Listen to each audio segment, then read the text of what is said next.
الف لام را، یہ حکمت والی کتاب کی آیتیں ہیں۔ کیا لوگوں کو تعجب ہوا کہ ہم نے انہی میں سے ایک شخص کو حکم بھیجا کہ لوگوں کو ڈر سنا دو اور ایمان لانے والوں کو خوشخبری دے دو کہ ان کے پروردگار کے ہاں ان کا سچا درجہ ہے۔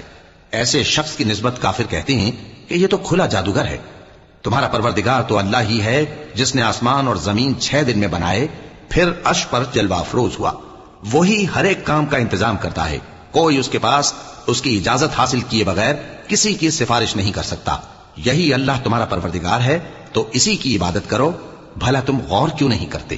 اسی کے پاس تم سب کو لوٹ کر جانا ہے۔ اللہ کا وعدہ سچا ہے، وہی خلقت کو پہلی بار پیدا کرتا ہے، پھر وہی اس کو دوبارہ پیدا کرے گا تاکہ ایمان والوں اور نیک کام کرنے والوں کو انصاف کے ساتھ بدلہ دے۔ اور جو کافر ہیں ان کے لیے پینے کو نہایت کھولتا پانی اور درد دینے والا عذاب ہوگا، کیونکہ وہ کفر کرتے تھے۔ وہی تو ہے جس نے سورج کو خوب روشن اور چاند کو بھی منور بنایا اور چاند کی منزلیں مقرر کی تاکہ تم برسوں کا شمار اور کاموں کا حساب معلوم کرو۔ یہ سب کچھ اللہ نے تدبیر سے پیدا کیا ہے، سمجھنے والوں کے لیے وہ اپنی آیتیں کھول کھول کر بیان فرماتا ہے۔ رات اور دن کے ایک دوسرے کے پیچھے آنے جانے میں اور جو چیزیں اللہ نے آسمان اور زمین میں پیدا کی ہیں سب میں ڈرنے والوں کے لیے نشانیاں ہیں۔